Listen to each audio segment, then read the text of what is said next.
In the day's other news, the CDC's director stuck by existing guidance to wear masks in public schools to guard against COVID-19.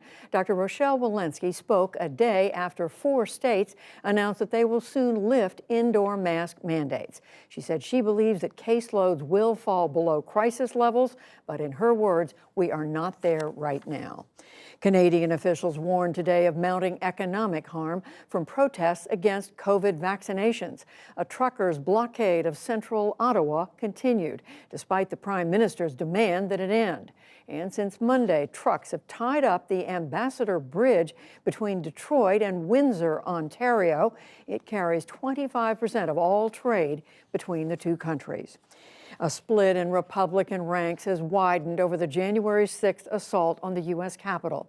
On Friday, the Republican National Committee censured 2 GOP House members for taking part in the January 6th investigation. Today, Senate Minority Leader Mitch McConnell joined other lawmakers criticizing that move. The issue is whether or not the RNC should be sort of singling out members of our party who may have different views from the majority. That's not the job of the RNC. McConnell also rejected the RNC's labeling of the events of January 6th as legitimate political discourse. He said, quote, "It was a violent insurrection." In Minneapolis, police arrested a 17-year-old cousin of Amir Locke in the homicide probe that led officers to a fatal encounter with Locke. He was shot and killed by a SWAT team officer during a no-knock search last week.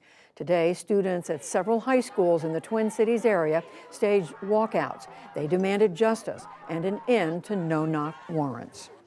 A judge in Michigan heard evidence today on whether to try the parents of an accused school shooter for involuntary manslaughter.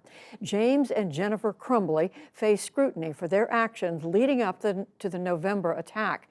In court, a co-worker recalled talking with Mrs. Crumbley about her son's drawings of weapons hours before he allegedly killed 4 students.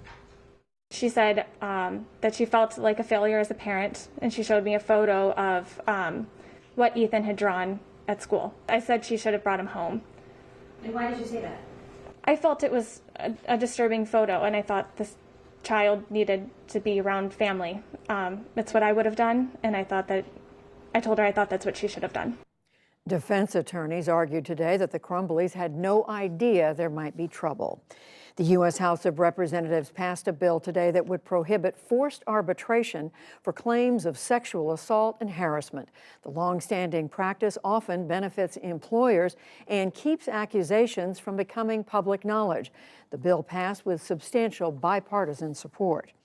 The University of California will pay out more than $240 million to settle a sexual abuse lawsuit at UCLA. More than 200 women claimed that Dr. James Heaps, a former UCLA gynecologist, abused and groped them. They charged that the university ignored decades of complaints. Retired Pope Benedict has acknowledged mistakes in handling sexual abuse by clergy when he was Archbishop of Munich. He asked for forgiveness today, but denied any specific wrongdoing. In a letter released by the Vatican, Benedict said, quote, "I have had great responsibilities. All the greater is my pain for the abuses and the errors that occurred." The White House sought today to move beyond the resignation of Eric Lander, President Biden's top science advisor. He stepped down last night over complaints that he had mistreated his staff. Officials had initially signaled he'd be allowed to stay. Today, they said the president did not ask him to leave. From the outset, Dr. Lander's behavior was unacceptable. Senior White House officials conveyed that to him directly at the conclusion of the investigation. He could no longer lead OSTP effectively, and he conveyed that in his letter. The president accepted his resignation. When he was inaugurated, President Biden had pledged that he would fire any abusive staffer on the spot.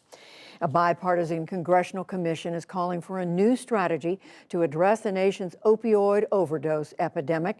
In a report today, the group envisions stepped-up law enforcement and diplomacy to shut off ingredients for synthetic opioids. It also called for more treatment for addicts. The report advocates cabinet-level status for the White House drug czar. Automakers Hyundai and Kia have recalled nearly 485,000 vehicles in the U.S. because they might catch fire even when they're turned off. The affected SUVs and sedans are from model years ranging between 2014 and 2019.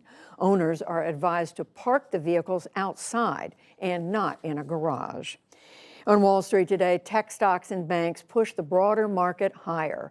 The Dow Jones Industrial Average gained 371 points to close at 35,462. The Nasdaq rose 178 points. The S&P 500 added 37.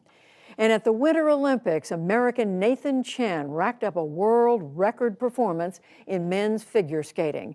Chen scored the most points ever in the men's short program. He could wrap up the gold medal tomorrow.